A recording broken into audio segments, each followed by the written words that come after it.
Elder Seedseer, I thank you for granting me this audience. I am Fourchenault, here in my capacity as representative of the Forum.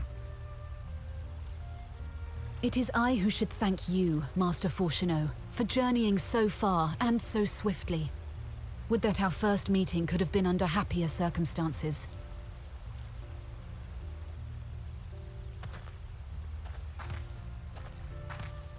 It has been too long, Father. You look well. As do you both. Ameliance will be glad to hear that you are taking care of yourselves. How is Mother? She misses you terribly, of course, but is otherwise a picture of health.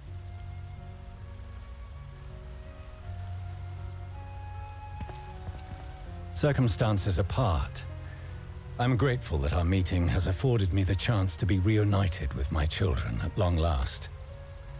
And I believe I also owe you thanks for the hospitality you showed my father, Louisoix, during his sojourn in Eorzea.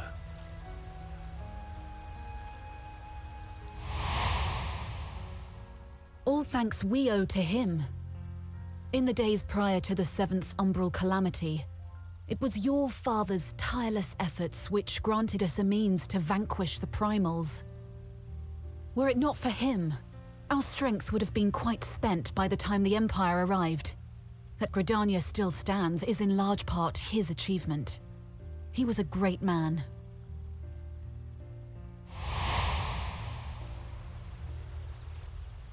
He would doubtless have been moved to hear you say so. I must confess, however, that I opposed his decision to intervene. And my position remains unchanged.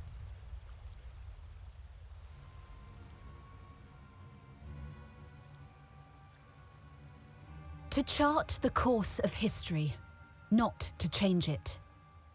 I am familiar with the Sharlayan stance. It is more than that.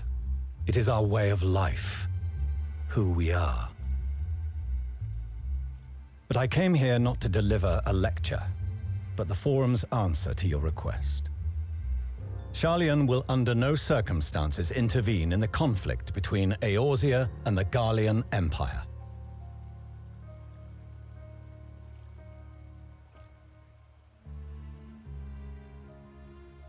May I ask for what reason the Forum has come to this decision? The final days spell the end not only for Eorzea, but the entire world. The final days? Pray spare me your hyperbole. This conflict is no more than the latest in a series of petty squabbles between yourselves and Garlemald, one in which Sharlayan will take no part. If the final days were truly upon us, we would know. Father, you must ask the Forum to reconsider. You may feel safe on your little island across the waves, but if you imagine the Telophoroi will leave you be, you are mistaken. They mean to kill us all, themselves included. Alphinaud is right. We have seen what the enemy is capable of, the lengths to which they'll go. This is no time to turn a blind eye. If Eorzea falls, so too will Sharlayan. So if you truly love our homeland, you will join us. Now, before it's too late.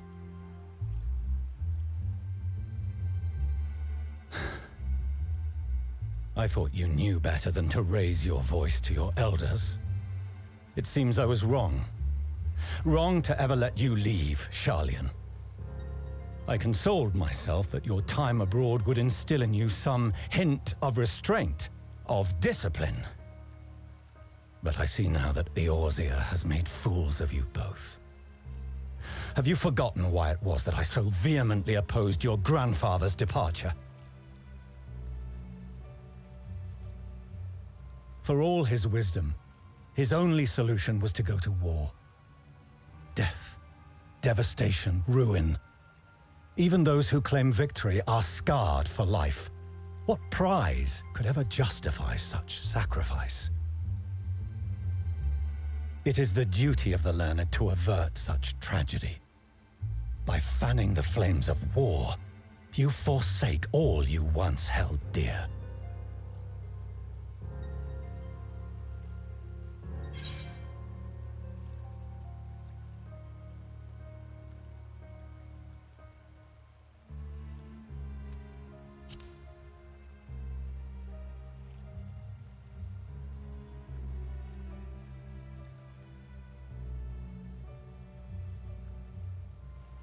I see your friend shares your misguided ideals. But unlike her, you should know better. By espousing such barbaric notions, you subvert the teachings of Sharlayan and place all we have worked for in jeopardy. Alphinaud, Alizé, as of this moment, you shall no longer bear the name of Leveilleur. What? Father. How you choose to live your lives is no longer my concern. If you wish to walk the path of ruin, I will not stand in your way.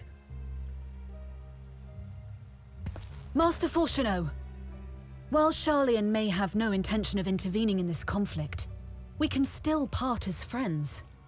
Will you not stay and speak with us, that we might learn of Sharlayan's hopes for the morrow? I have said what I came here to say. Any further discussion would be meaningless.